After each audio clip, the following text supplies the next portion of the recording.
4 গুণ সমান সমান 100 গুণুন কত 4 সমান সমান 400 টাকা। সুদে আসলে যদি 400 টাকা হয়। আসসালামু আলাইকুম প্রিয় শিক্ষার্থীরা, আজকে আমরা সুদের হার নির্ণয়ের অঙ্ক করব, যেখানে উল্লেখ থেকে দ্বিগুণ তিনগুণ থাকলে আমরা সুদের হার কিভাবে নির্ণয় করব। তো এখানে একটা অঙ্ক দেওয়া আছে, দেখো বলছে যে সরল সুদে কোনো আসল আসলে আমরা জানি না, 12 বছর সুদে আসলে 4 গুণ হলে সুদের হার কত। সুদের হার কত, হ্যাঁ সুদের হার কত, হার কত।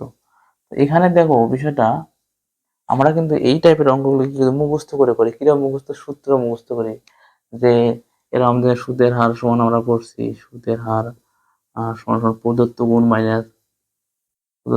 মাইনাস কত 1 ডিভাইডেড সময় গুণুন 100, এভাবে আমরা মুখস্থ করছি সূত্র।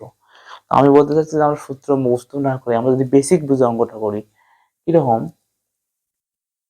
এখানে দেখো বলছে কোনো আসল 12 বছর সুদে আসলে 4 গুণ হলে, আমরা যদি এভাবে করে ধরে নিই যে মনে করি আসলটা হচ্ছে, মনে করি আসল সমান হচ্ছে কত 100 টাকা। আচ্ছা আসল যদি 100 টাকা হয়, সুদে আসলে 4 গুণ কত হলে কত হবে 400 টাকা। তাহলে সুদে আসলে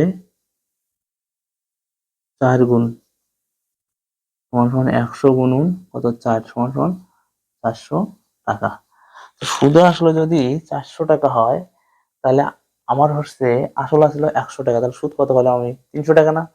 তাহলে সুদ সমান সমান 400 মাইনাস 100।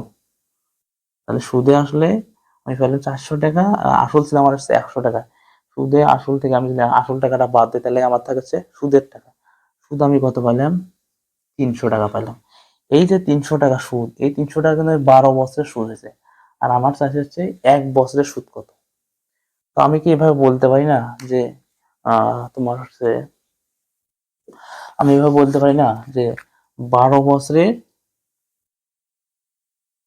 সুদ হয় কত 300 টাকা, তাহলে 1 বছরে সুদ হয় হচ্ছে 300 ভাগ হচ্ছে 12, তাহলে হচ্ছে তোমার 12 দুগুণ 24, তাহলে থাকে কত 6, 6 শূন্য 60, 5 12 হচ্ছে 60, তাহলে হচ্ছে 25%। তাহলে আমার হচ্ছে 25%। তাহলে এই দেখো আমরা কিন্তু অঙ্ক মুখস্থ, সূত্র মুখস্থ করলাম, মানে বেসিক বুঝে করলাম অঙ্কটা, যে আসল হচ্ছে 100 টাকা ধরে নিলাম, 4 বছরের সুদ আসলো 400 টাকা, সুদ আসল থেকে আসল টাকা বাদ দিই, তাহলে আমার পাবো হচ্ছে তোমার হচ্ছে সুদের টাকা পাবো। এই যে সুদ সেটা কিন্তু বলছে 12 বছরের সুদ, 12 বছরে 300 টাকা সুদ পাচ্ছে। তাহলে তোমার 1 বছরে তার সুদ কত আসবে, 1 বছর সুদ আসবে হচ্ছে কত টাকা 25 টাকা, যেটা সুদের হার যদি নিলে 25% হবে। ধন্যবাদ সবাই।